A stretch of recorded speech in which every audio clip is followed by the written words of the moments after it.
Yes, there we are. Welcome. Welcome. Kick Welcome to off. a new episode. What a kickoff. A new episode of the EP podcast. Today we got a special guest. He needs no introduction, but let's introduce him anyway. Wesley Vissers. Welcome. Yeah, thank you guys. Thanks for having me. How are you feeling? I'm feeling pretty good because I had a long, well, not a long off season, but a quite challenging off season, and now I'm finally starting prep. So whenever you're doing an off season, you want to do the prep. Whenever you're doing the prep, you want to do an off season. That's the endless cycle of a bodybuilder. But yeah, right now I'm still loving the prep for sure. So you just recently started your prep again? Yeah. So I started around 17 weeks out, and now I'm around, well, at the end of the week, I'll be 15 weeks out, but I'm luckily in a better conditioning than the last time I started my prep. So usually I would need 20 weeks to be sure, but because the conditioning was already quite good, I could start a bit later, basically, to extend the off season, because otherwise it's very difficult to make progress in an off season that's less than 20 weeks, for example. So I wanted to maximize the off season, but at the same time not get too fat, so I could actually extend it a bit further before starting the prep. Yeah. And you're saying you've had a challenging off season. In which way was it challenging? So I'm used to eating quite a lot, and especially during prep, we all want to eat as much as we can. But once you're actually eating above close to 7,000 calories every single day, and I am someone who wants to do that in a clean way. So I don't really go for cheats or easy foods. I always go for the staples of the bodybuilding staples. So when you're around 700 to 800 grams of carbs a day and your weight is staying the same, that's becoming quite a challenge to then, okay, how am I going to increase my weight now? Because all the other aspects are pretty much nailed down. The only thing that you can increase safely is then the nutrition. So that was the most challenging part, because I'm not used to that happening. But at the same time, it was a positive, because back when a few years ago, when I did eat that many calories, I would get just fat. But it also has to do with this off season. As I mentioned, ate much cleaner than before. And before I was like, oh, I can have like fries here or a different kind of protein source with a bit more fat there because it's the off season. But since I'm now really battling it out with the very best of the world, I have the feeling I can't slack anything, no matter whether it's the prep or the off season. So yeah, this one was the most challenging because it actually was the most perfect off season until now. Yeah. So do you find there's from anecdotal evidence, there's a difference between, say, you're eating 5,500 calories in your off season from clean foods only versus 5,500 where you're eating, say, 80% clean foods and 20% like whatever, Rice Krispie bars and all that stuff? Do you feel like there's actually a difference in the physique, in the quality of the physique throughout the off season from your own experience? Yes, I do think so. Even though it might be difficult to find it in the literature, in my own experience, eating the exact same calories and maybe even exact same macronutrients, if the food quality that you're eating is lower, as in like more junk food and like the food you mentioned, like the Rice Krispie bars and stuff, which are very popular in America, then for some reason you do get, I get fatter more quickly. Could have to do with insulin resistance or not getting the micronutrients that would support your metabolism in the same way as with healthy foods, because I always, as I'm known for, like to get a lot of my macronutrients from the food that I eat. And of course, digestion also plays a big role. When you feel very bloated after a big junk food meal, you're not as likely to move as much, so you automatically do less, you walk less. So maybe your metabolic rate will actually be lower while you think you're pretty much the same in terms of caloric intake. Maybe the net ratio of how many calories are left over could be more when eating junk food, especially it's just easier and you're less likely to maybe move around. So yes, I do think that it has an effect on body compositioning. Yeah, 100%. I agree. Also, basically what you're describing there is function. So when you eat more shitty foods, you become less functional, both from like an expenditure perspective as from like an internal perspective. So your digestion and the way your body is actually working. So I do agree. I think there is definitely a link there. I did my last off season clean foods mainly as well, and I had to eat close to 800-900 grams of carbs at some point. I had the same struggle as you. I was like, where am I gonna get this carbs from? I myself I cannot eat gluten, so I have to get everything from basically rice sources mainly. So I did all of them. I did like cream rice, rice cakes, whatever rice product there was available. No Rice Krispies though. No. But then also, if you're on that amount of carbohydrates, 800 grams a day, even if you try to take it out of a junk meal, it's also still pretty difficult because it's a lot of carbs. Yeah, for sure. You mostly get a lot of fat with it, which makes it more difficult to eat the next meal. So in total, I mean, the ratio of the carbs and the ratio of the macronutrients is probably different when you're trying to get a lot of it out of junk food anyway. And it's more difficult to get the carbs, which in turn increases performance in the gym, which would all go downhill when choosing worse foods like that. Yeah. All right. So you're 15 weeks out now. I'm a bit off here, but your first show, do you have to qualify again now? Should it top 10 or not? One has to, Yeah. Oh, I think only the top 3 at the Olympia for classic physique is automatically qualified, and the rest still needs to qualify. So even like I think most of them already qualified anyway. And everybody in the top 3, except for Chris Bumstead, did another competition anyway as well. Yeah. I think that's the big difference between classic physique and the open category. Also, because they simply like to compete, and it might be less stressful on the body not carrying around as much weight as the open guys. But yes, I do need to qualify first, but I don't intend to just do one show. Even if I qualify with the first show, which I intend to do, I'll do more shows afterwards as well, because I notice that I simply get better and better with each show, more confident, presentation improves. And no matter how perfect you think you are, you can always get some feedback from either not just the judges, but also from the people actually commenting, maybe even on social media, because that's what I kind of use as well as a gauge to see how well I'm perceived by, the judges are a couple of people, but the whole audience is a much bigger sample size of, what they think of your physique.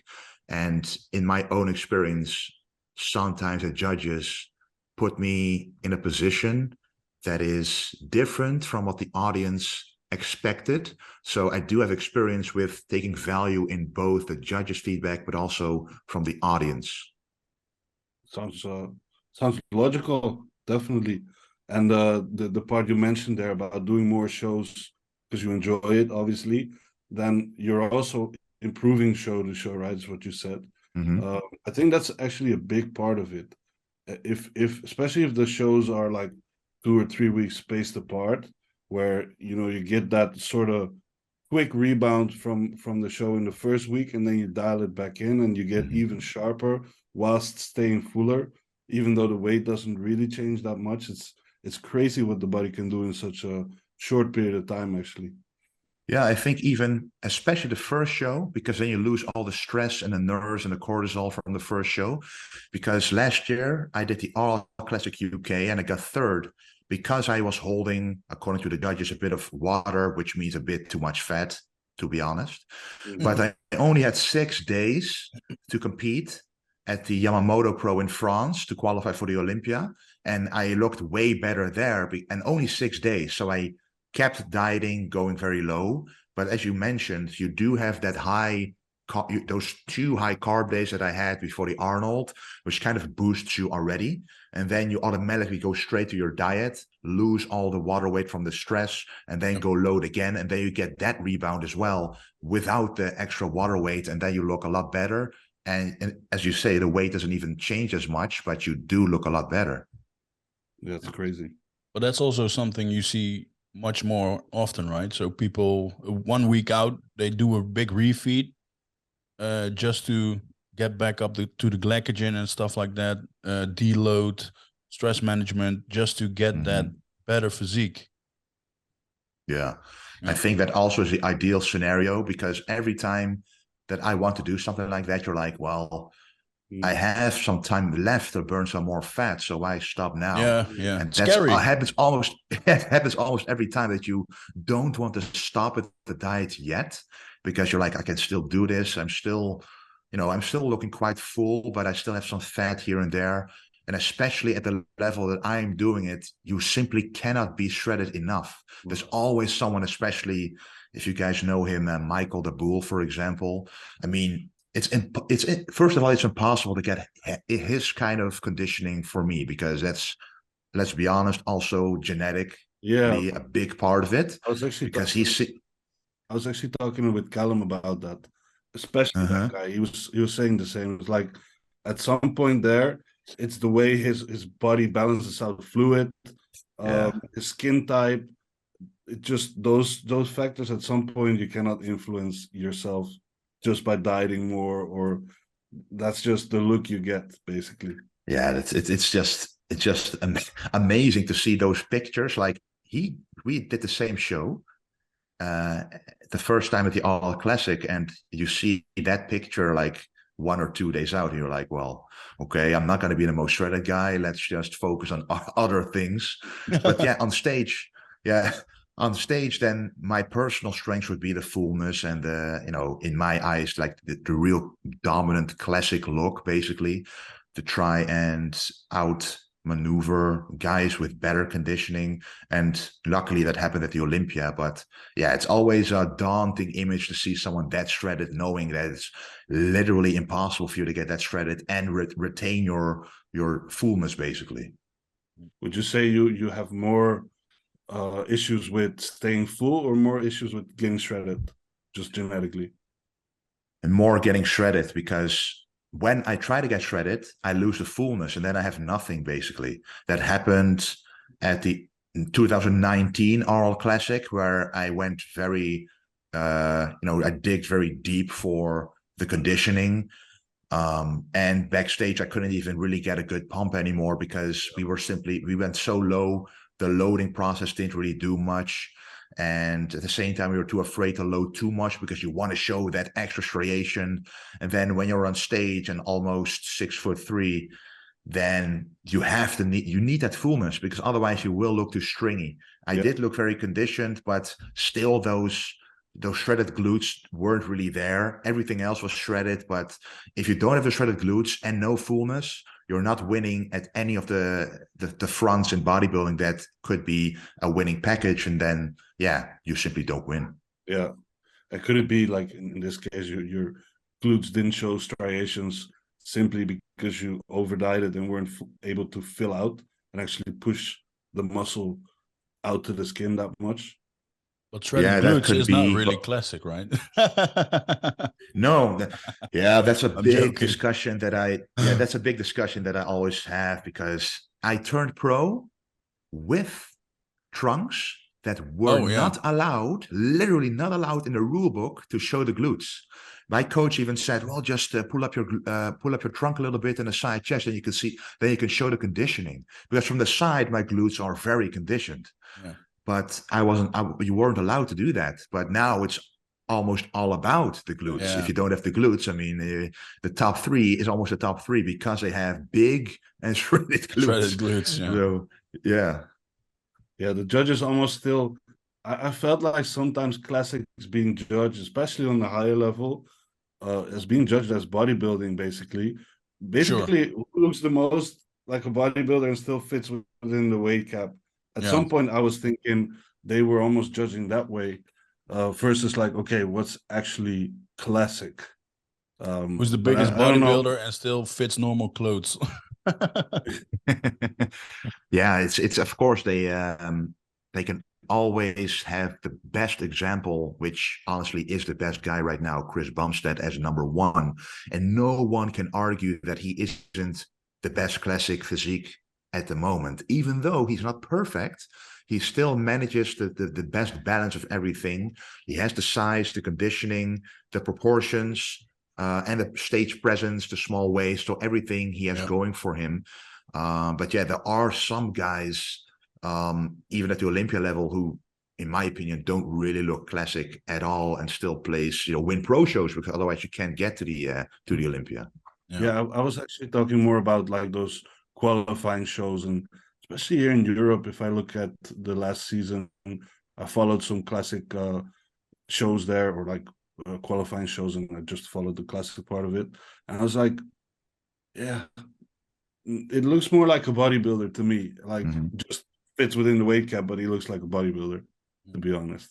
Yeah, and to be honest, I do understand a lot of those guys, because if I have a weight cap, but even if I didn't have a weight cap, I wouldn't be much heavier than I am right now, because I'm literally trying to be as big as I can, as big as I can.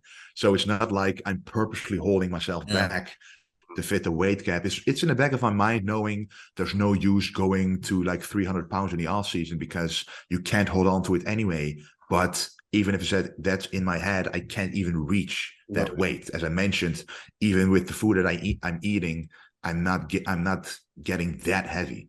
So yeah, I think a lot of classic guys, they don't have a choice, because they're way too small for the open class, and they don't want to do men's physique. So then classic is the only thing left.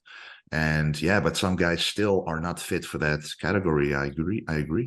I told Dan 2 weeks ago, if I could make the weight cap, I would definitely do classic. But then he told me it wouldn't suit me because which I don't. Look more like you look more like a bodybuilder. You're built like you're short, round, and compact, and everything's screams to me like more bodybuilding than classic. Well, luckily I can never make my weight cap, so don't worry. So just keep eating, man. Yeah. So yeah, talking about the off season, Wesley, because we know you've had a lot of criticism in the past about your legs. I mean, you've been open about that as well. That's always been something that you wanted to improve. I believe at some point your back as well, which is what you said. I always thought when you were saying your back, I was like, what the fuck's this guy talking about? His back. I was like, I agree with the legs, but the back, I don't see what he's. But since we're on the topic, we were going to talk about bringing up lagging body parts. You've done a great job at it so far, so hats off to you. But let's talk about how you got there, like the main hitters. Yeah, so it has to do, of course, everybody is different. So I'm a tall bodybuilder. So as I mentioned, close to 6'3", 190 centimeters, which means I have long limbs as well.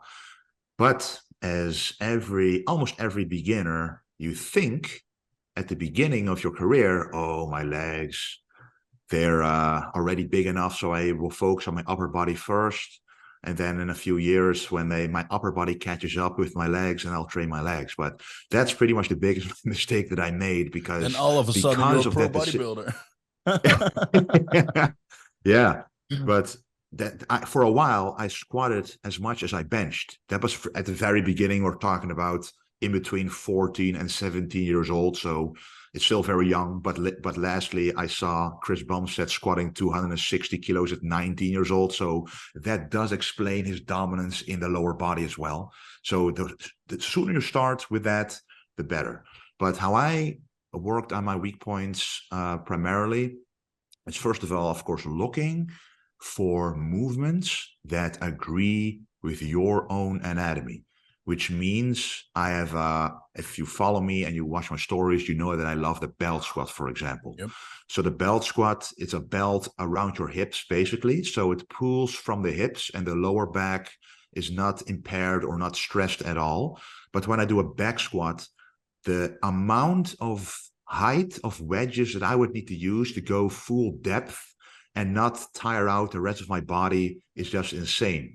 Because the weird thing is I'm always very strong in my weak body parts. So with the squats, I easily can go above 200 kilos for sets of 10, even years ago already, but my legs still didn't match my upper body. So I was like, well, what's happening?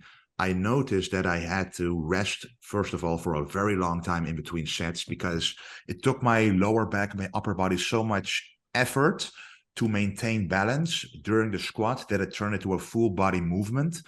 And I always hear people saying about, oh, yesterday was leg day, I can't even get up from the toilet. I've never in my whole life had that kind of muscle ache in my legs, no matter what I tried, no matter how heavy, how much volume, no matter what. The only time I had something was in my calves, the first time I ever trained them. And after that, never again. So, Never train calves again. yeah, no need. Yeah, so the first, of course, thing is to find the movements that target the muscle only without much of the rest of your body, so you can actually recover from the movement. So I noticed the squat is turned into full body movement.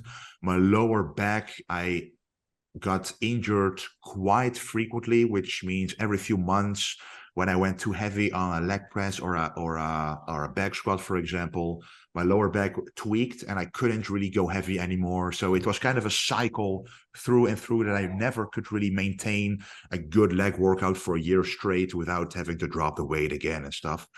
But then exercises that were introduced like the belt squat, hack squat, even, which is right now debated and maybe even hated by some, the reverse banded hack squat. But in my opinion, if it takes away limitations that you previously had, like at the bottom of the hack squat, the lower back being stressed or the knees being painful, it allowed me to do a lot more volume on the hack squat, increasing the weight a little bit, and that way progress in the lift, log the lift, make sure you beat your lift every single time that you train, and the frequency. I train my legs as much as any other body part now of my upper body, except the volume per workout is more. So where I, for example, do for chest, I might do 6 to 8 working sets because chest is already a strong point and an easy body part for me to grow. The leg is like, I start with 4 sets on the leg curl. That's the first movement, as my hamstrings are the weakest body part within my legs. So that's already 4 working sets done. Then 4 working sets on the belt squat, then 4 working sets on the hack squat, and then maybe 4 on a leg extension, or even 2 to 3 extra on the Bulgarian split squat, for example, to make sure that I really hit the legs from all angles. And of course, this is talking about the off season. In the prep, the volume and even the exercise amount goes down. But basically, when I started logging and selecting exercises that feel good for the legs, that provide me with a good pump, good blood flow, without compromising the rest of my body, that's when my legs really start to grow. And most importantly, throughout all of this is full range of motion. Mm-hmm. So really going as low as you can, being honest with yourself. Can I go lower or not? No, I can't. Literally, my calves are touching my hamstrings, or if I go lower, my heels would leave the platform or the ground, and then it's simply the rep is over. So that full range of motion, it was a key for me with long limbs to really get the stretch in the muscle that it needs for growth to occur. And then you simply have to do that for years on end before you truly see that it starts to be proportionate with the strong parts of your body, basically. So basically, avoiding the compound movements. Well, not necessarily avoiding, right? He's doing other compound movements, but just replacing. Body. So the last thing you said actually ties in with the first thing, where you said like full range of motion for the specific body part, right? Because we can talk about full range of motion in 2 ways. You can do a squat where you feel like you're doing a full range of motion for you if you're looking at it. Yeah. But is your quad really going through a full range of motion there? Probably not, right? Because your limbs are longer. And true. So that actually ties in with movement selection, which you said, like pick movements that actually suit your own anatomy. Which is, I really like what you said there, because this is a mistake I see a lot of people making, is they have lagging body parts, and so they just start to do more work. They just do more. But like Joe Bennett, you know him, hypertrophy coach, said once, he said like the thought process on some people is like, one pile of shit is bad. It doesn't work. So what we do is just more piles of shit. And then we expect a different outcome. Like, it doesn't happen that way. Yeah. You got to look at, okay, what am I doing wrong here? And first make sure that the work you're doing is actually working before you start doing more of that work. Exactly. Yeah. That's a mistake I see so many people making. Like, for example, for you, a barbell bench press might be a great movement. It has been working well for you throughout your whole career. And so people see that and they're like, okay, I need the barbell bench press. Might not be the best exercise for them.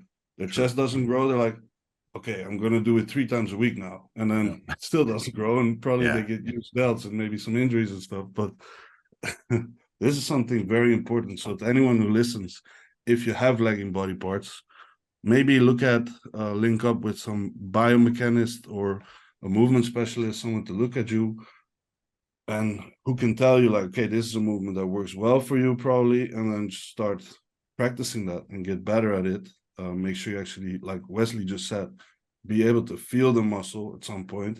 If you feel it, it's probably working. So that's a good cue to use. Yeah, that's true. You gotta, that's where the mind-muscle connection simply plays a role, even though it might be a vague term to a lot of people. The first thing you have to do is simply feel what you're doing. So if you do a barbell squat and you feel it more in your lower back than the legs, I mean, you know exactly what you're training there. It's going to be, I had very good erectors when doing the barbell squat, but it didn't serve my legs quite a lot. But when I do the belt squat or a proper hack squat or even a Swift machine squat where I can adjust the stance and add a wedge to it, then I truly feel it in the legs and not as much in the other parts of the body. I think a pendulum squat would be a very good one for you as well. Pendulum squat. Yeah, I would actually love a pendulum squat. I've never tried it, but I hear a lot of people saying there's like first of all, a very heavy movement. And also, of course, you can hit super deep range of motion with not having to use a lot of weight and still get a lot of stimulus out of it. Yeah, man. And you can pretty much push it closer to failure than you would be able to do with like a barbell back squat, simply because it's a machine and you can't really go wrong there. Good machine for your inventory. Yeah, definitely, man. Yeah, that would be great. Because you're moving to a new location, right? Yeah, that's the plan. That's the plan, because we maxed out the location that we have right now, and with that, we just want to increase the space in order to put more equipment there. Because the deeper you get into the bodybuilding game, the more you realize, okay, the more specialized you basically want to train. So yeah, something like a pendulum squat would be amazing. I'm looking at a lot of back machines as well, just to target the muscle more and more specific. Once you've got the mass, and it's all about trying to be sculpting that mass into that exactly what you want it to be. Which back equipment are you looking at? I'm curious now. So I've tried a lot of Prime fitness equipment as well in the USA. So that would be a great one to try, mostly because it has like these, as you know, the 3 pegs you can put the weight on, and you can exactly where in a range of motion you're having most trouble, you can lighten the weight and to make sure you can really maximize the amount of the range of motion, so you can really maximize the amount of reps basically you're doing in every set. And to me, yeah, that would be amazing to have. And next to that, we also have a lot of ATX equipment from Germany, which is great sturdy equipment, because mostly if you have a gym that with not a whole lot of space, a back machine takes up a lot of space for literally one movement. So that's why our gym is equipped with a lot of that ATX equipment, because it serves multiple purposes within one machine. And of all of the brands, that is the best brand that can combine those movements into one spot and still feel like an actual good way of training, instead of a lot of other brands which makes each movement go from 100% to like 70% effectiveness, because they try to combine it in a weird way. And the gym you're obviously you have one right now, but the one you're looking at opening is, is it like just for yourself, or you want to open that up to public? Yeah, I want to open it up to the public for sure. Yeah, I've been, thinking of that for years, basically. But I also have to say it is very nice to have your kind of your own private spot, especially during the pandemic, which happened. The gyms had to be shut down for multiple months in advance, and literally my schedule didn't change even by a second. It remained the exact same. Your COVID schedule was just training. Yeah, it was a little more quiet in the gym, but still, I train at any time I want. Right now it's 5 minutes from my home, so it's perfect. Yeah, and I can also imagine that, being well known as you are, sometimes training in a gym where there's a lot of people around, especially if you're going to a public gym that's not yours. You're gonna be like not able to do your training sessions properly simply because you're being pulled over all the time. Do you notice that? Because you sometimes train at the new gym, right? The gym van Drunen. Yeah. In Van Drunen, which is near where my mom lives. So whenever I go there, I simply do a training there as well for time efficiency. But that's the gym where I started at, actually. So that's kind of different because the people know me anyway. So don't know me from being a more known Dutch bodybuilder, but they just know me from a child. So it's not that special to them to actually every single time I'm there to stop me and talk to me. But I did notice like the basic fits of the Netherlands. If you go in one of those, you just forget about having a regular training. But to me, the most unique thing is that regardless of which gym in the world that I train, there's always going to be someone who knows you. And most of the gyms, they literally offer, okay, do you want to train here? You can do it for free, for example. It's a very unexpected perk of having a YouTube channel where you show exactly what you're doing, because they want you in their gym, because it might, end up on your social media. So especially in America, it's just incredible that whenever you're training there, people recognize you. Because the culture is different, they don't disturb you. They, maybe at the beginning or at the end of the workout, they want to come talk to you or for a picture. But when they actually see you training seriously, you notice that they're looking at you, but they're not really interacting. So maybe it's my face as well. The way you're looking, so aggressive. But I do notice in the Netherlands, in the gyms that I mentioned, like the chain gyms, people do really quickly come up to you, even during a workout, and then your rest times are like a lot longer, which then you don't feel the workout is as effective as it could be. Oh, I thought it was the other way around, that the American people are really sticky. But I do, when you go to America, I do choose like the best gyms always when I'm there. So it's always a serious atmosphere. And whenever you do talk to someone, it's another pro bodybuilder, for example, or someone who also understands what it's like to have a social media.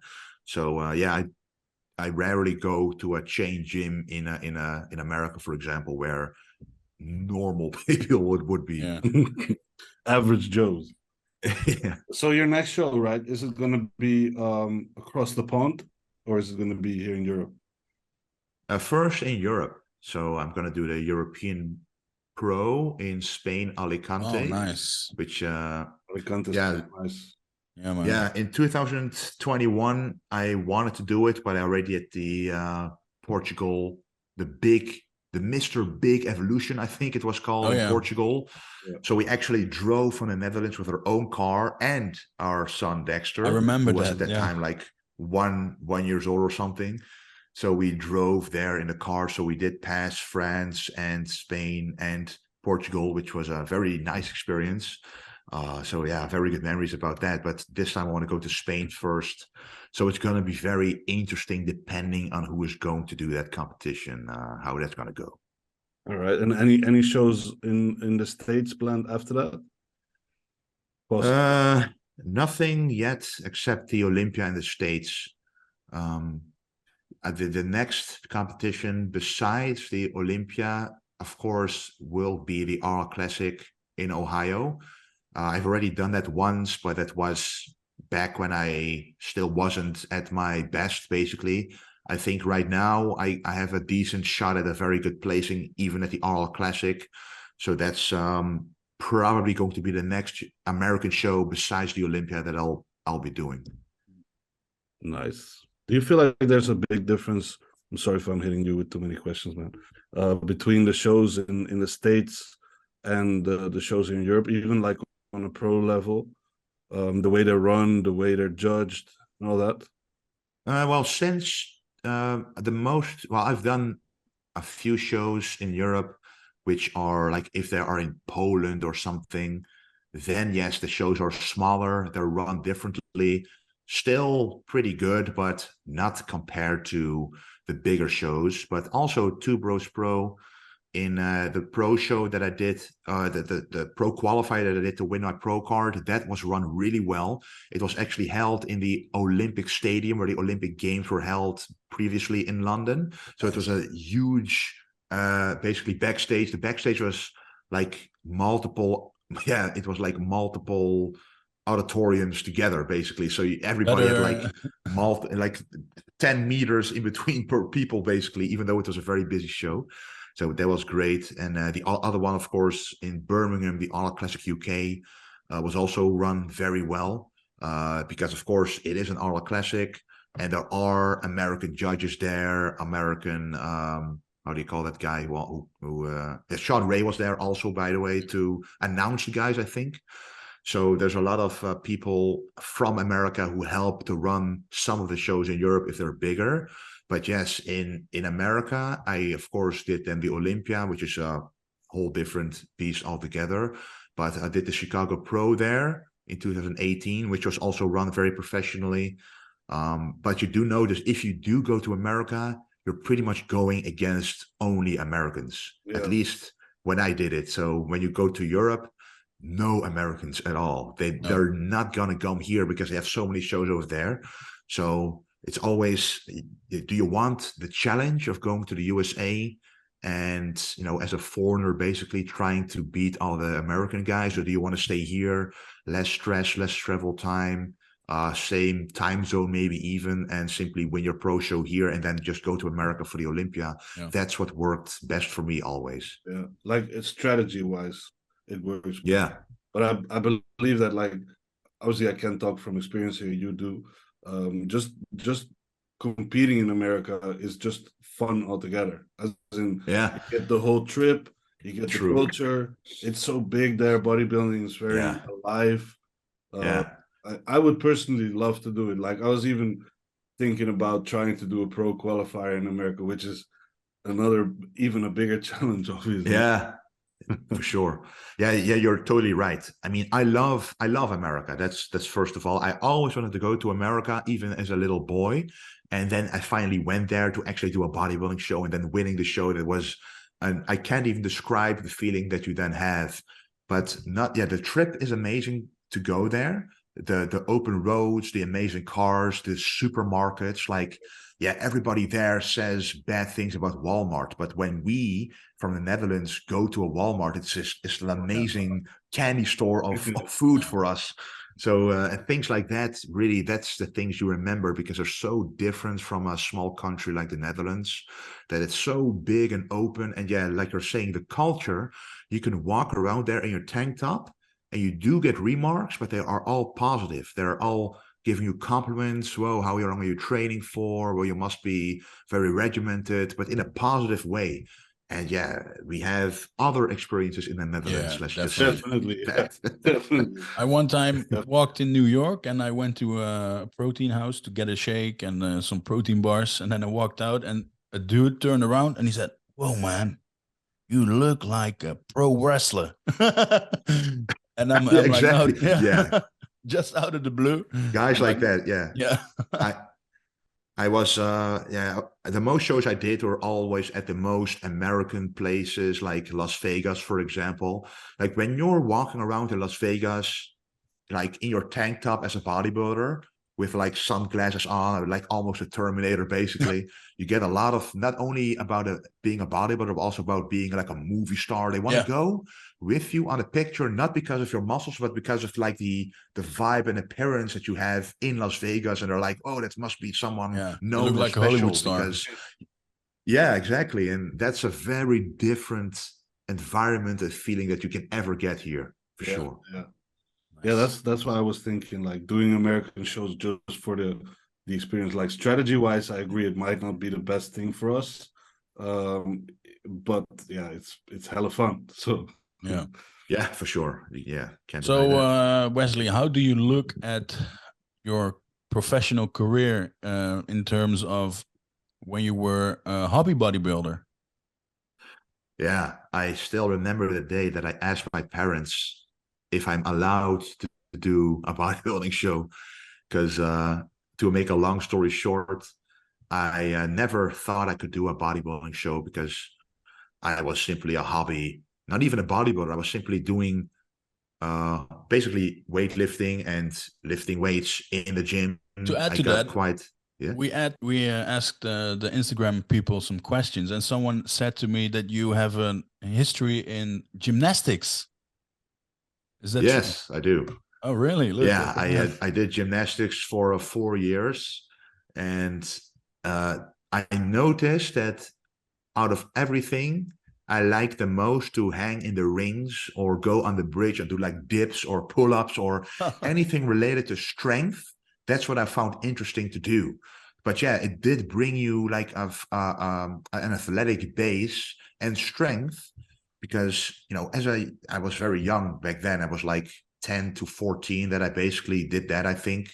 And you don't even realize how much stronger you get from all those body weight movements, basically. So when you get to the gym or when you arm wrestle for fun, even your teachers, for example, you're like, well, why can't they beat me? Or why can I beat them so easily? It's like, yeah, you developed already a core amount of strength from doing the gymnastics.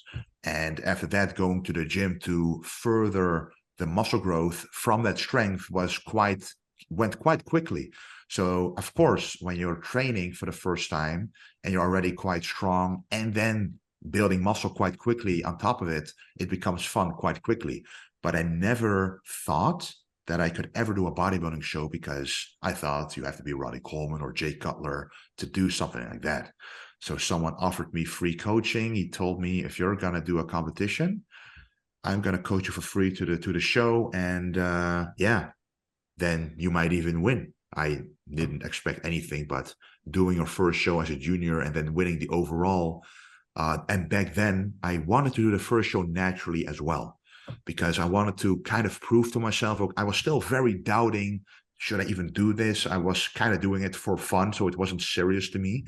But at the same time, I wanted to see, okay, if I can do this naturally and win, then I also know and kind of like guarantee to myself that I can sacrifice a bit more to really go all in for this bodybuilding thing. But I was doing it as a hobby for quite a while, and there's not a lot of pressure, but the pressure came quite quickly, as at the second show they already put me in the Muscle Fitness magazine in the Netherlands, and people start to recognize me and expect things of me as well. Yeah. The only lucky thing that happened is that the second year that I competed, I was already the A status in the Netherlands. You have junior, D, right? C, B. Yeah, as a junior, I was 21 years old. But in one weekend, I could do like could win a B show, a C show, a B show, and an A show. So I did all of them, and then I won the A show, and I was officially like, I won the top junior show in the Netherlands, basically. So I couldn't go higher except basically go pro, because back then it was very simple. You were an amateur at the A class, and then you could go to the European Championships or the World Championships. But I simply wanted to keep winning as a junior. And that was before I started my social media. So back then it was still very easy. I don't remember really being stressful about my meals as much. The off seasons were pretty easy because I was always shredded. Because I didn't really think about gaining too much weight, because if you win, they're like, well, why do I need to change anything Yes. right now? But yeah, the more you get outside of the junior division, the more you go against guys who've been doing it for 20 years, then even though you have a good shape and you look nice on stage, it's no match of someone who's simply bigger than you. And that's when I noticed, when you win the junior class, and it was called the Juliet Bergman Grand Prix in 2014, you win the junior class, and because you win, you go to the overall of that competition. So I was a junior, but you also go against the super heavyweights, the heavyweights, and all those guys. And then you do notice, okay, if I want to win in those categories, I got to put on a lot more muscle. And that's when I started to take the off season a bit more seriously. And that's when I tried to become better and better, but still didn't have any vision of the Olympia. I know that one guy in the organization back then, when it was one organization still, he told me, well, I'm going to try to get you to the Olympia.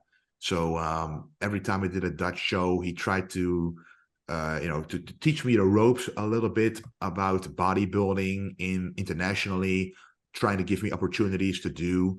But I pretty much stayed in the Netherlands for quite a long time until I won everything except I've never done the Dutch nationals, sadly, because back then there was a big gynecomastia ban. The slightest sign of it, you were banned. So I was prepped. I was all ready. And then I was backstage, and they were all like checking everybody, every nipple. I see some, a little bit of, how do you call it? Like more water weight around the nipple, puffy nipples, exactly. So you're banned. So even if it looks like it, if it just, even if they just suspect you of it, they will ban you. Even they banned someone with too much. They were very strict because they banned someone with too much acne on the back, for example, which was never in the rules or anything. They were just like, well, we only want bodybuilders who don't look like they use anything. So it's I remember you sitting behind me in the audience, and I'm like, what the fuck is he doing in the audience? He has to be backstage. It was a crazy time. But that's when I realized, okay, that's after that show, that's when I did my first international one, the Arnold Classic Europe, as a junior still, where I got number 5. But that's when I got my first taste of the international scene. And because they do it in a way where you first have like 50 juniors, 30, then 15, then 10, and then 6. And then every time you go through another round and you're still part of the best guys, that's when you start to truly realize, okay, even outside of the Netherlands, I still have like an opportunity to do well in this sport. And that's when I knew, okay, if I don't take it seriously now, I might really regret it later. So that's, when I simply kept doing the Dutch shows after the junior as a super heavyweight, because I was already above 100 kilos because of my length, of my height. And then a year later, that's when the classic physique came around. And that's when, it was a perfect fit. After winning the Juliet Bergman Grand Prix in 2017 as a super heavyweight, so as the heaviest class, winning the overall, winning the best posing. So I crossed off that show in every way that I could.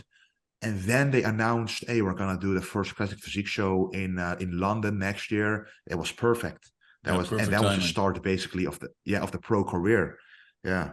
And when you compare the pro career versus the amateur, do you still enjoy it as much as when you were an amateur? Because now it's also business, right?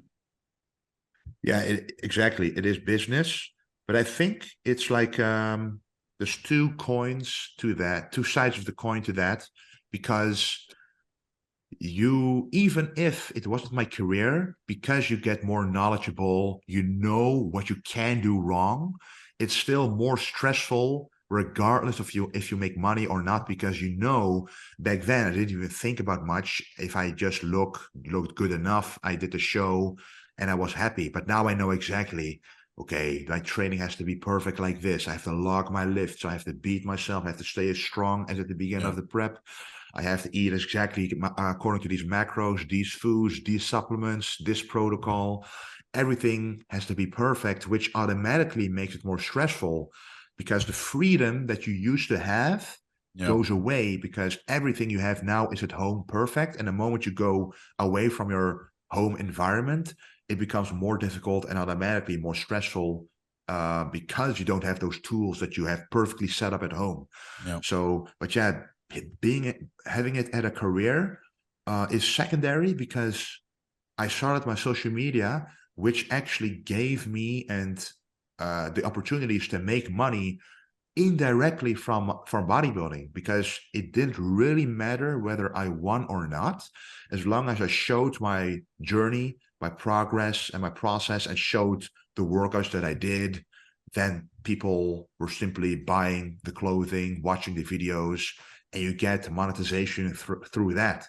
So I already had a career throughout, before I turned pro and throughout turning pro. So turning pro, it didn't really make it much difference, but the more knowledgeable that I got, the more stressful it does become. Yeah, I also got monetization on YouTube recently. Nice. I already made $1. It's a start. Yeah, it's a start. But you're also close, Dan. Yeah. You're also close. I'm close now. And well, more so than like monetization or anything, what Wesley just mentioned is, because I've been only back to bodybuilding since like 4 years now. Yeah. I actually competed as a junior in the strength of sub cup, which was the first cup before. Yeah. I got banned for gyno when I was 21. Yeah. And basically stepped away from competing for a long time and just came back in 2021 now. But when I came back, I decided, okay, this time, say I'm not going to do well in the competition, I want to get something out of it, right? So I'm going to start logging everything. Yeah. I'm going to start showing people what I eat. I'm going to start showing people how I train. And that basically, for me, I was like, okay, if I don't win, I'll find I built something up with it. Yeah, I think that holds a lot of value actually for people, and they underestimate it. And right now, it kind of that only started. It's like a snowball effect. So this time I was prepping, I was noticing like more people commenting, more people messaging, people coming up to me in the gym, even in the supermarket. And then there comes the part where you were talking about, Wesley, which is where you feel like people expect things of you. Yeah. People start having expectations, which kind of brings this whole different level of stress to doing bodybuilding and competing, right? Then now all of a sudden it's not just you. It's just like, oh, I have all these people to now you have to prove it not to only yourself but also your audience who's watching carefully. Yeah, that's why I always, whenever I lost a competition, and I recorded the whole process already, and it was on YouTube, so people knew it. Okay, the next video is going to be the result. Yeah. So the best thing that I always did is simply be entirely transparent about, okay, why did I lose, and what do I learn from this, and how am I going to improve upon my previous package in order to win next time? Yeah, because that's what people want to see. They don't want to see the perfect guy, the perfect bodybuilder always winning. They want to see also the struggle, and that it's not always going to be your way. Sometimes you lose.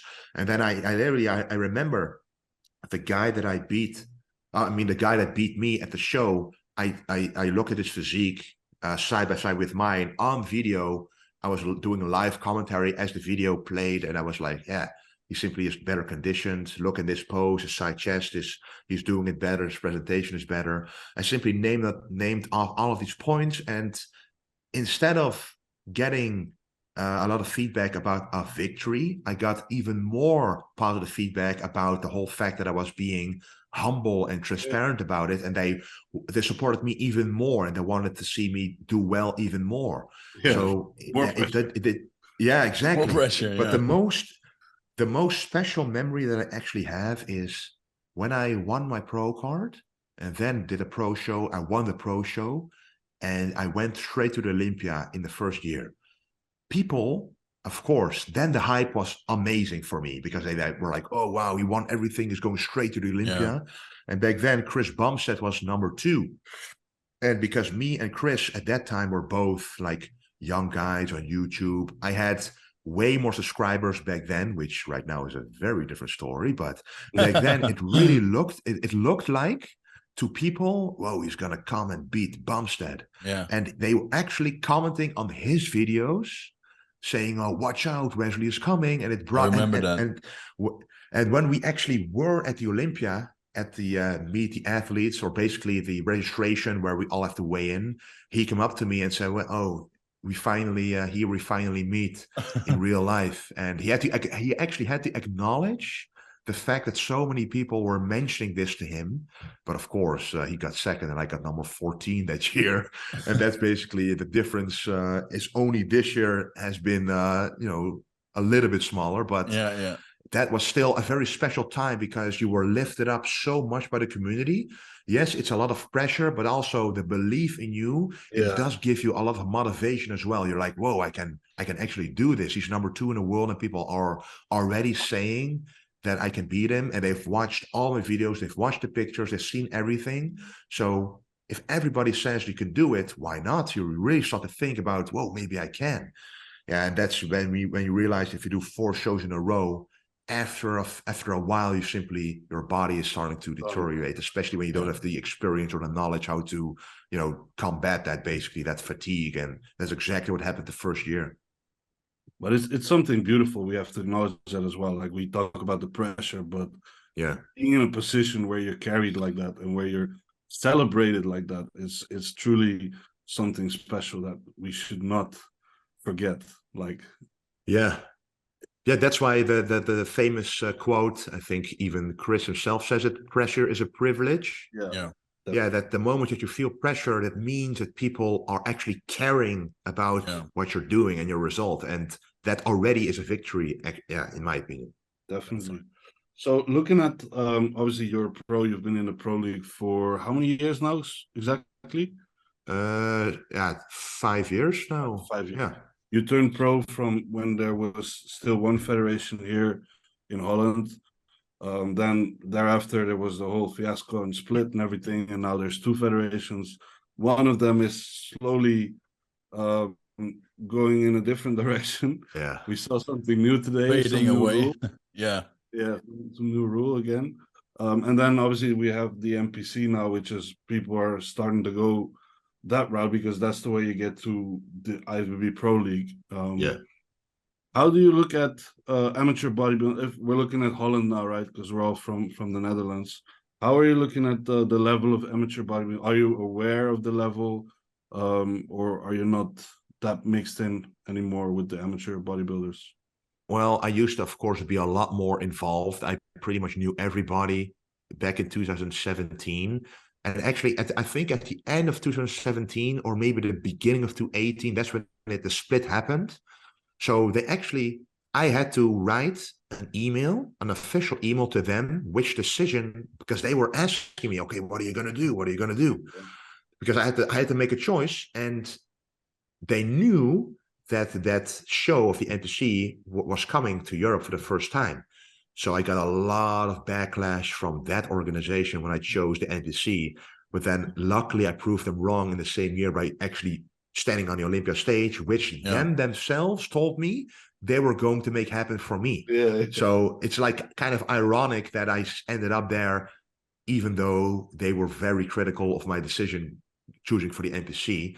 But yeah, after turning pro at the NPC, I didn't really track the amateur level at the Dutch level. But I do know at one point that people who won the Dutch Nationals, they were always on my mind, because every time that someone won the Dutch Nationals, which wasn't a lot because Corona came in between, but I wanted to train with them because I wanted to still support like the Dutch community. We had William Bonek and Roelie Winkler a little bit, kind of Curaçao also, but that was pretty much it next to me. So I wanted to support also the other Dutch bodybuilders and bring them to light, because I'm from the Netherlands and I got in the international scene, but it took quite a long time to actually get some traction being from a small country. So I wanted to do that for some some quite good Dutch bodybuilders as well.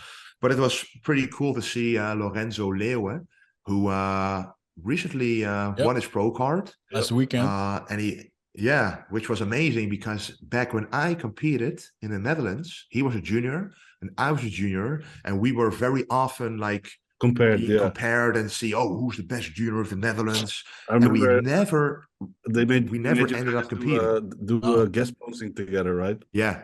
We did a guest posing, which was the only time we were on stage together, and we never competed together. And yeah, when the split happened, he chose for the IFB Elite or whatever they're truly called right now, and I chose for the NPC. And it's pretty amazing to see now we're back together. But he's of course in the open category, and I'm in classic. But I did still keep track of more than known names in the Netherlands like that. Yeah. Yeah, I personally think like if you look at the last regional competition here, which was Siggy's, if we're looking at classic, right? Because you represent classic bodybuilding for the Netherlands. Mm-hmm. If we're looking at classic there, man, you should have seen it. The amount of people competing in classic is huge. Crazy on the amateur level. It's getting so popular, and obviously Nice. you are a sort of a statue there, especially to those young Dutch guys. So I think like you showing up at this is not me pushing you, right? But I think it would be for Dutch bodybuilding and just raising the standard in general. It would be a very good thing. To show your face more. That's what he meant. Yeah, but the thing that I'm doing already is whenever there are posing clinics that the NPC provides, and I'm always there to provide the classes for both bodybuilding and classic physique, because let's face it, the poses are pretty much the same. The only thing that's different is classic physique has a bit less, but I simply teach all the poses to all the guys in bodybuilding in classic. So that's what I'm for sure doing. But yeah, the thing is, whenever you're invited for a guest posing, yes, you do. I've done some guest posings. I think in 2019, I did one at the NPC still in the Netherlands. But you come to a point where your time does become much more valuable than what they're able, I think, to provide for it. So yes, I do want to be present in those competitions, but if I do it once, you got to do it multiple times. So there's got to be something to compensate for the time that I would invest in there. So yes, it's of course amazing, to see those young guys being motivated. But that's why I'm actually already made a lot of purely Dutch videos, which I'm going to start a Dutch YouTube channel. Oh, sick. So it's so next to my international one, I will be starting a Dutch one, also a TikTok. I won't be doing the crazy TikTok things, but just the TikTok dances. No, but I realize that's pretty much the most popular platform for short footage, which I'll be doing informational stuff, but then in Dutch. So my Instagram will still be for the international crowd, and 2 YouTube channels, one Dutch, one international. But I do want to expand myself way more in the Dutch community, because as you said, when I started, it was really not as popular here as it is right now. I mean, classic, as you mentioned, is so popular at the moment, also here, and there's a lot of Instagram channels and influencers from the Netherlands which are gaining traction, and you notice that throughout the feedback and the comments, and it's growing. So I don't want to miss that boat and basically not waste that opportunity. And as right now, it's funny to say, but I'm the best placing Dutch Olympian of everybody. Definitely. Because William Bonek is doing the open class. He used to be second in the world and third, I think, and a lot of very incredible places. But as of the last Olympia, right now I have the best placing, which is surreal to me. But also it means, yes, you can actually do something with this. So I'm also going to try to represent myself not only on social media, but also the actual Dutch television, which I'll be going to. I'm not sure if I'm allowed to say yet, but I'll be going to a known talk show. Let's not name it, but a known talk show in the Netherlands, which a lot of people watch at night. Okay. So I'll be there. I don't know how much time I have to say something, because you never know, because they usually cut it very short, but it's live, so I can still say stuff that I want to say. Oh, So I'm good. trying to change the face of bodybuilding, the culture that is in the Netherlands, that stereotypical culture. I try to change that to be that bodybuilders can actually be knowledgeable and be healthy and be smart about their things. And yeah, that's what I'm trying to do. But yeah, I see it growing in the Netherlands, so that's why I'm trying to be more involved as well. So we'll see in the future how that's going to evolve. Nice, That's man. great, man. That's great to hear. Yeah, the level of amateur bodybuilding at Seas, I was surprised myself. Like, Yeah. it's really getting better here, which is I saw the pictures. It was amazing. Yeah, it's a testimony to like the knowledge that is being spread currently, right? Because back in the days, you were pretty much limited by the people who were around you, which may have the right knowledge or may not have. Yeah, that changes. And right now it's more readily available for everyone. And you directly see that starting to work through and deliver better physiques, basically, better bodybuilders. Yeah, I remember when I did my first show, I had zero knowledge from the internet, basically. Yes, there was YouTube, but the only thing you could watch is like Ronnie Coleman, the documentaries, and Mr. Olympia footage, but no explanation. You just saw them do the workout, so you just replicate what they're doing. And if you happen to have good genes, yes, you could win a show. But if you don't, you got to get your knowledge from somewhere to grow. And but right now there's so much knowledge that it's going to be very difficult not to know what you're doing at the moment. Yeah, that's great, man. I'm really happy with that as well. I think we should move into the questions, Jonathan. Let's do it. Okay, so the first question is, how do you make your cream of rice meal looking so delicious? Protein sludge. Yeah. So yeah, you have like multiple names for it. So you first have the cream of rice base, which is just basically rice flour mixed with boiling water, a little bit of salt, maybe a little bit of sweetener. Okay, then you got the base ready. It has to be nice and firm. That's the first. It can't be too watery, otherwise the whole experiment already fails. Do you measure your water or? Yeah, but it really depends on the type of rice flour. But if you want to go for a thick consistency, if you have 100 grams of rice flour, in between 400 and 500 mils of boiling water, mixing it with how do you call that? A garde? Yeah, with a whisker, with a whisk. Then really make sure it's really finely mixed, and then you let it cool for like 5 or 10 minutes. Let it firm up. That's the perfect base. Put some chocolate drops in there to make it melt, dark chocolate, so to keep it as healthy as possible. Yeah.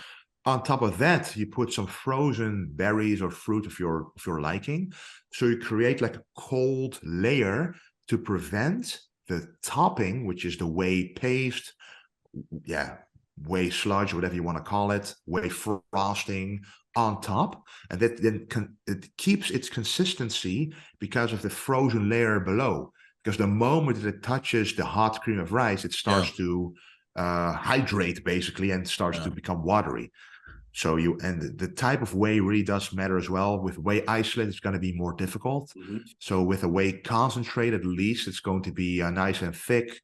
The whey itself has to taste good on its own because it's going to be a concentrated flavor. Because you're only going to mix, for example, 60 grams of whey with 50 to 60 mils of water, depending on how thick the whey naturally already is. Then you simply mix that in a separate small bowl. And then on top of your cream of rice, you simply let it pour over. And then you got the absolute perfect cream of rice meal, which never makes your breakfast boring ever again. This man can write a whole book about it. Yeah. I actually will. Vintage genetics cookbook. Cookbook. And I will come out with a recipe book actually. Really? Pretty soon. Yeah. Nice. Yeah. That's a good teaser. If you have to choose between cream of rice and oats, I used to eat oats. I think I ate oats so many times that I still have to eat cream of rice for like 3 years before I ate as much cream of rice as oats. So right now it's still cream of rice. Okay. I find that like in prep, I lean more towards oats simply because they're more like, I don't know, filling, because of the fiber content as well. There's another hack for that actually with cream of rice. Oh. So Yeah. have you ever used the powdered egg white powder? Like you have like whey, but then egg whites in powder. Okay, just like liquid egg whites firm up in the pan, the exact same happens with powdered form of egg whites. So if you mix it through boiling water, you can literally see it, and it turns like almost the egg whites in your pan. But if you mix it perfectly throughout the cream of rice, that helps form up the whole thing as well. Okay. And if it's then not thick enough, you can always add like 2 to 3 grams of psyllium husk. If you add too much, it's going to become a strange texture, but you want to add a little bit. It takes up like 20 times the amount of water as it weighs itself. So then another firming addition. And then you also get the fiber, which you would normally get out of the oats, also added. So then you basically got a potentially, I even managed to get with 30 grams of cream of rice, I could add a liter of water and it still maintained its shape. Wow. So that it's all possible. That's crazy. This is a question which I'm interested in as well. How are you dealing with, since you have a little one? He's not so little anymore, but he's been like between 0 and 2 years old. How do you deal with like lesser sleep, especially related to bodybuilding, because we know sleep is very important. Yeah. With the little one that keeps waking up, if that happened, obviously. Yeah. So I actually have right now I have 2. So, and the second one is 10 months old. So it's not been that long since she woke up quite a lot during the night. So to be honest, since 2019, I haven't had a single prep with a good night's sleep. So I've achieved number 8 in the world at the moment with subpar sleep. This is not to say that you can achieve a lot with subpar sleep. This is to say that I might have a lot of more potential if I get the sleep, because if you even if you do everything right, and I'll give a good example, but with not enough sleep, you're not gonna burn as much fat, you're not gonna build as much muscle. One of the examples that I have is with my body weight. I start out the previous prep at around 130 kilos. I had to go down to 1,800 calories and 90 minutes of cardio, and on top of that, 12,000 steps every single day. And part of those 1,800 calories were 340 grams of protein. So basically no carbs and a little bit of fat. So because I didn't really get a lot of sleep in that prep, I had to go that low with the calories because I couldn't burn the fat. Because during the night, during a good night's sleep, you simply burn, your metabolism increases, your metabolism during the day also increases because of your good sleep, you recover better. So you had to, find different methods beyond sleep to actually still maintain a good conditioning, which of course is never the best way, but I couldn't do it any other way because, you have a child who wakes up in the night, you simply don't get to sleep. So the only thing that I could do, and this is where logging plays a big role. So instead of trying to beat my logbook, I simply try to maintain my logbook in the gym. So I actually, at the first time, my first baby in 2020, at that Mr. Olympia, he was born in the prep. So I was prepping and then he was born. So the 2/3 of the prep was pretty much poor sleep. So, but I still thought, okay, as long as I keep beating my logbook in the gym, I'm still going to progress. I'm still going to keep my muscle. Until one day on the laying leg curl, I literally torn partly the hamstring because I tried to beat my logbook in spite of not having enough sleep. Yeah. This was the ultimate proof that I needed someone who's never had any kind of muscle injury in their life, training with heavy weights relatively, and then doing a simple one-legged laying leg curl and then tearing a muscle that way. I mean, that's was the ultimate proof that, hey, if you don't have enough sleep, you've got to sacrifice other things to make sure you still recover. And that is the training. The training is the biggest factor that will impede, I mean, that will require the recovery, basically. So I had to drop the volume very low, maybe even one working set per exercise, maybe 3 exercises, and that's it.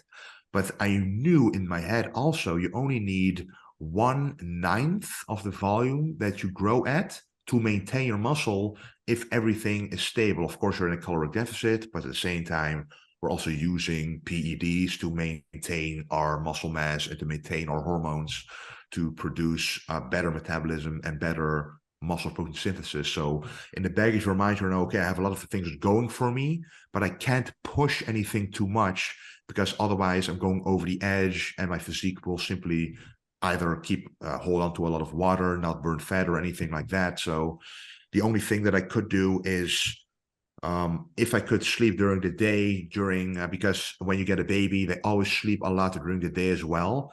So try to sleep during the day, for example, from 12 to 3 or something to get some sleep there. Try to train quite early also so you get the training out of the way. You can focus the rest of the day to see opportunities to get some rest. Because the moment you don't have to train anymore and you can focus on being home, you can take advantage when your child goes to sleep. Okay, now I'm going to take some sleep myself. But if you train randomly during the day or some in the evening, when they actually go to bed early, then you are skipping a few hours that you could have used to sleep. So yes, sleep is very important. And if you skip sleep, something will snap, literally or figuratively, in your process. Definitely, yeah. Okay, all clear, man. Jonathan, you have another one?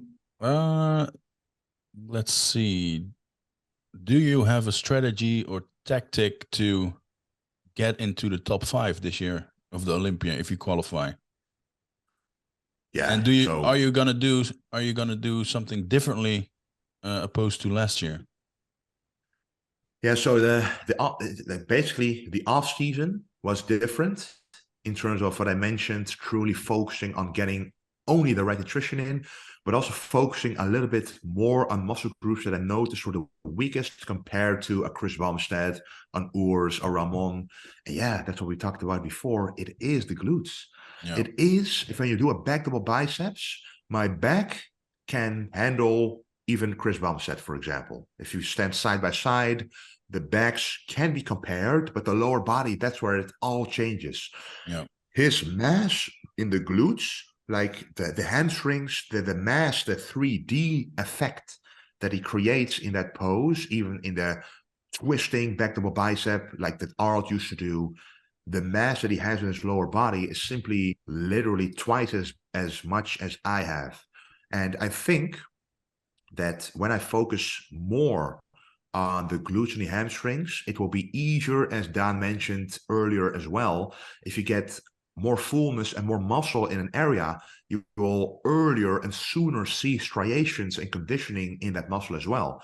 So I think my glutes literally simply have been too small compared to the rest of the class and my body to show the same amount of musculature at that body fat as, for example, my chest or my delts or even my back, where they show a lot of striations, like even every single muscle fiber you can literally count. But when it comes to the glutes, you know, from the side, yes, you can, but from the back, it's still missing. So I simply needed some mass there. So the focus in the off season was doing a lot of Bulgarian split squats. We even purchased a hip thrust machine, tested it out at the FIBO Expo. We tested out every single one, the best one Very that felt the nice. greatest. We purchased there and put it in our gym.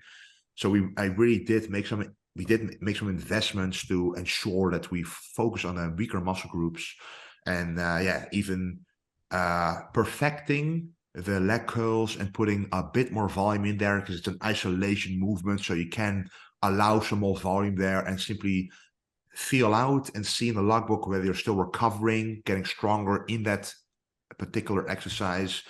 So honestly, just focusing on that part of the body and letting the upper body do its thing because it's already at high Olympia level. Yeah.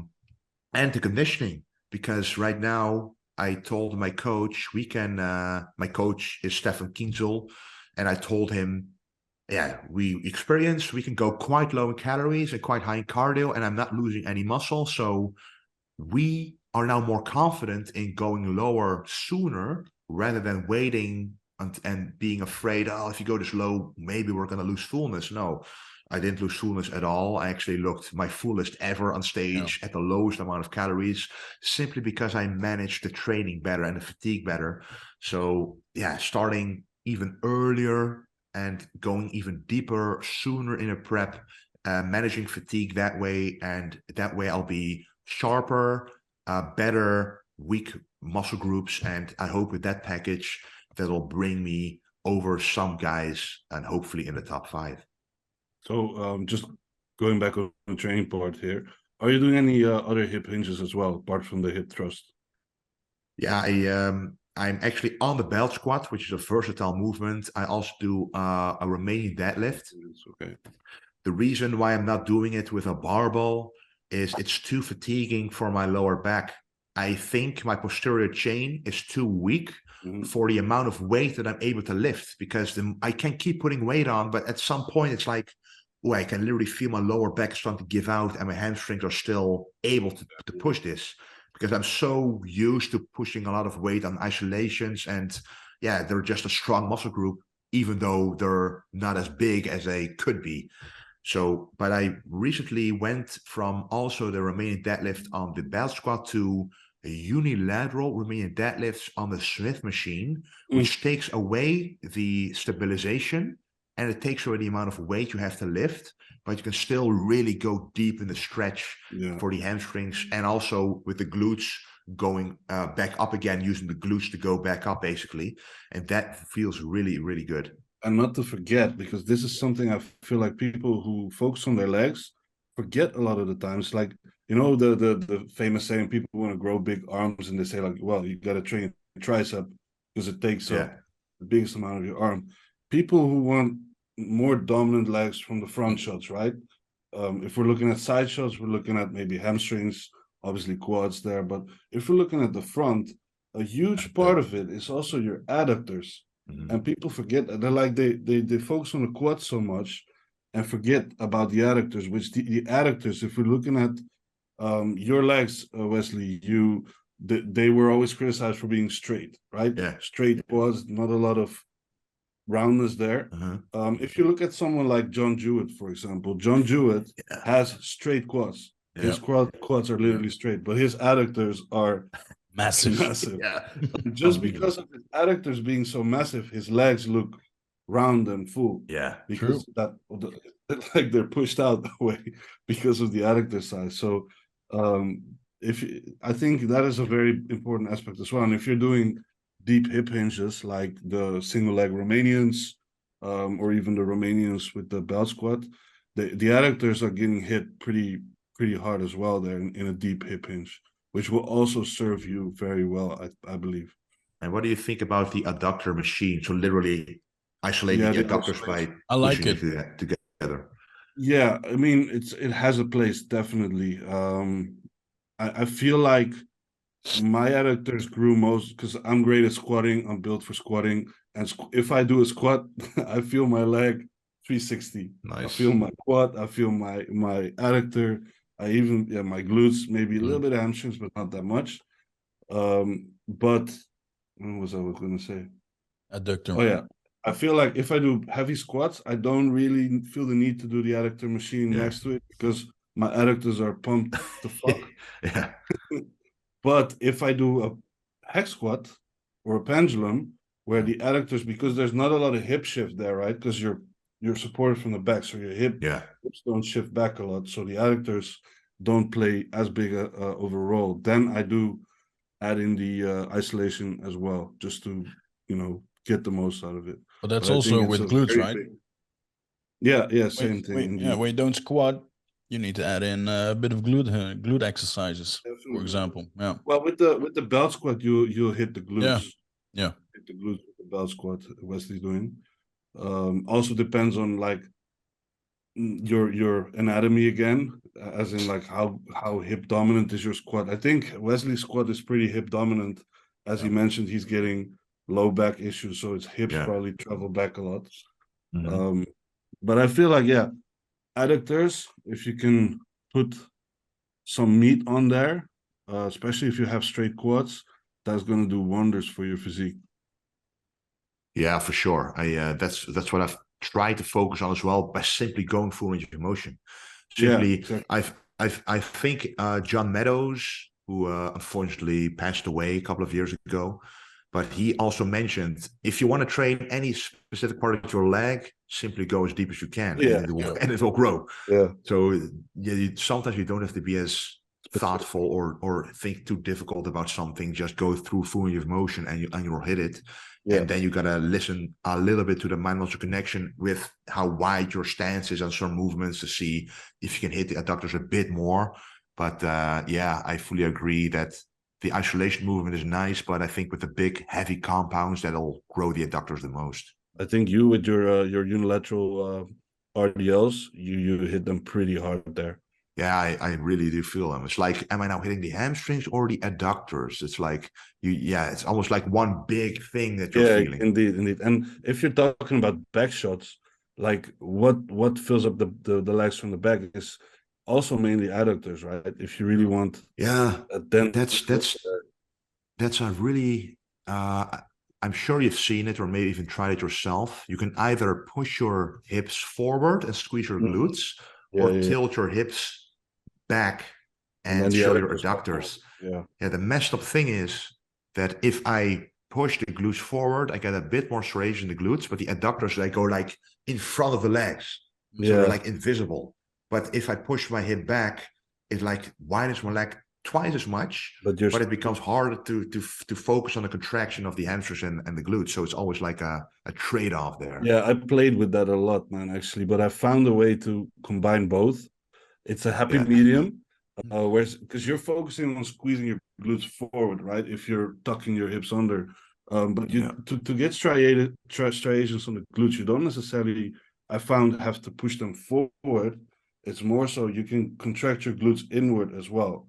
So if you're thinking about pushing your heels together that way, and still standing like midway between fully pushed out and fully locked in, you can fully contract them. It is something I found, because I had the same issue. For me, not to show my adductors, but to show density in the lower back, I need to push my hips back. Otherwise, my back gets straightened out and flattened out. So I had the same issue, just for a different body part. But found there's a happy medium. And if you're shredded enough, right? If you have enough mass there, if you're shredded enough, I feel like the striations are going to show. You can also go like, okay, start the pose that way, and then you push them in just to show the judges like you have those deep striations as well. Yeah, doing both. Yeah, you should make a tutorial video about it, Dan. just pushing your glutes back. I don't know what that's. This question is kind of the same. It's like, do you have a tactic to beat Chris Bumstead? It's the same. Yeah, it's the same question. I try to make it a bit different. Do you feel like there's a specific body height, that is the best for bodybuilding? Yeah, for bodybuilding, it would be, I think, around, well, in my opinion, around 180 centimeters. Might be a bit taller than most people would say, but one of my favorites is Ronnie Coleman, even though I'm a classic physique guy. But he was a little bit taller than the average bodybuilder.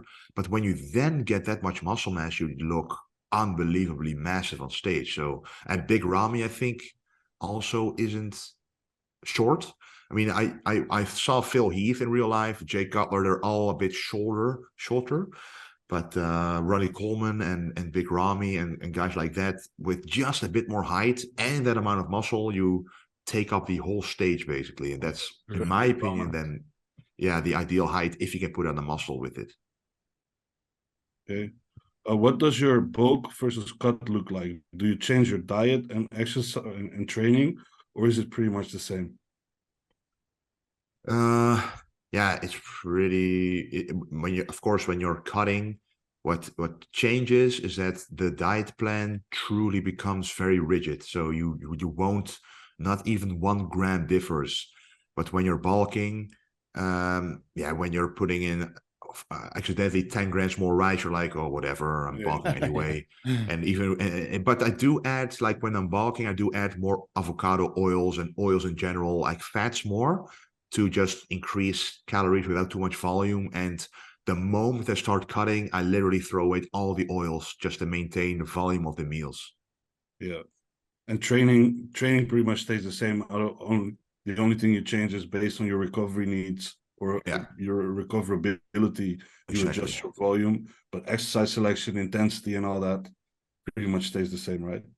Yeah, only towards the last few weeks, then the volume is less, and unfortunately, the intensity, you have to stay maybe 1, 2, maybe even 3 reps in reserve, depending on how deep you're going to go with your diet and how less sleep you get in some scenarios. Yeah, and also simply because you don't want to, at that point, you're not looking at growing muscle anymore. No. Looking at maintaining, and if you're going to push it that close to failure or to failure, you're going to create unnecessary fatigue and carry water, which is only going to worsen your look, I believe.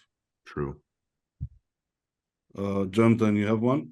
Let's see. Maybe the last one. This is a straightforward answer, in my opinion, but rather win 1 Olympia or rather win 3 classic or 3 Arnold Classics. Yeah, 1 Olympia. Yeah. Pretty straightforward answer, right? Yeah. Yeah. If it was 10 Arnold Classics, then maybe. Or infinite Arnold Classics. Yeah, it depends, because if the Olympia winner, well, if the second guy at the Olympia also does the Arnold Classic every time, then there's always going to be the discussion, oh, who's really the best, the Arnold Classic guy or the Olympia winner? Because you both beat the same guys basically, except each other. So yeah, that will be the only interesting scenario. Yeah. A lot of these questions are actually answered within our conversation already. Yeah. The only thing I find interesting here, which you do not have to answer this if you don't want to, but do you find that you're making different choices now that you have kids in terms of the risks we take in bodybuilding? Yeah, automatically, because the moment that you get kids, and that you only truly know this when you get kids, is the example you want to set out immediately changes the way that you go about things. So you're like normally you're all by yourself, you're in the attic or you're in a dark room, and you're like, well, 1 more milliliter, maybe I'll be better. So you're not thinking about anyone else, you're thinking about your own progress. 1 more gram. yeah. But when you have children, you're like, well, just like your diet, this is the protocol. And honestly, since 2019, every time I'm going in a prep, less total milligrams are being used, because I'm like, every time I'm like, oh, I can do less, and I still look great, I still look full, I still maintain strength. And that's the beauty again of logging everything. Mm-hmm. You realize, you can see in the numbers, hey, I'm taking like 1/3 less stuff, but the numbers are still going up, and I'm still making progress, and it's not going slower or anything else. It's still looking great, but you have to take less stuff. It's better for your blood markers, better for your wallet. So it's better on all fronts. General health, especially. Yeah. Yeah. Think those were the questions or not? Yeah, there are, but some are a little bit vague. Like tips for body dysmorphia. I mean, yeah, I think every bodybuilder has it at some point or at some level. It is something that creates the fire that you probably need to be a bodybuilder, because to do the things we do, you got to be a little bit crazy. Yeah, sure. And so my best tip would be try to use it as a strength instead of something negative. That's my best tip. Yeah, and I also back in the day, I used to always, right now I'm wearing a tank top because it was quite hot today. I just worked out, but normally I would always wear oversized t-shirts, so you're not even focused on your physique. Even if you're looking, if you happen to walk by a window or a mirror, you see yourself, but you're seeing just yourself covered in a t-shirt, then you're not thinking about it. But if you always walk around in a tight t-shirt or a tank top and you're like, oh, my arm is a bit smaller than I want to, then it's going to mess up your mind. So that's why in the off season, I basically always wear an oversized t-shirt unless I'm like training and recording it, and then I know people find it boring to watch someone train in an oversized t-shirt, so I wear a tank top. That's literally the only reason. So if you know that if you look at yourself outside the gym and you're insecure, simply don't allow yourself to be able to see yourself all the time like that. So the best tip is get yourself an oversized t-shirt from Vintage Genetics. Exactly. Yeah, That's exactly. I agree, man. I usually wear oversized. We were just talking about it, Jonathan. He was like, when I came on the podcast, like, why are you wearing a tight t-shirt? That's not you. Who's this? And I'm like, yeah, I just got this one from Gas. It's double XL, but it doesn't really look like one. Yeah, that's what they know exactly. That's what makes a lot of bodybuilders confident. I'm wearing double XL and still tight. So yeah. Sweet spots. I think that's it We're with good, the questions, right? Yeah, it's been a long one. It's been a good one for sure. Yeah. I want to thank you, Wesley, for your time. Yeah, very welcome. Yeah. It's nice to speak to you in English instead of Dutch, as the previous two podcasts. Yeah. Just we got to change it, right? Yeah, we got to switch. Gotta make it more we got to interesting. switch to English, but you got to switch to Dutch. Yeah, exactly. And good luck with your prep ahead. Yeah, thank you. And hoping to see you do very, very well again this year. It's always great to see Dutch bodybuilders at the top. So yeah, definitely. Yeah, I'll try to make everybody proud. No pressure. No pressure. All right. Healthy Thanks, pressure. man. And we keep in touch. Yeah. Yes. Yes. Very welcome. Bye-bye. Have a great day. Bye.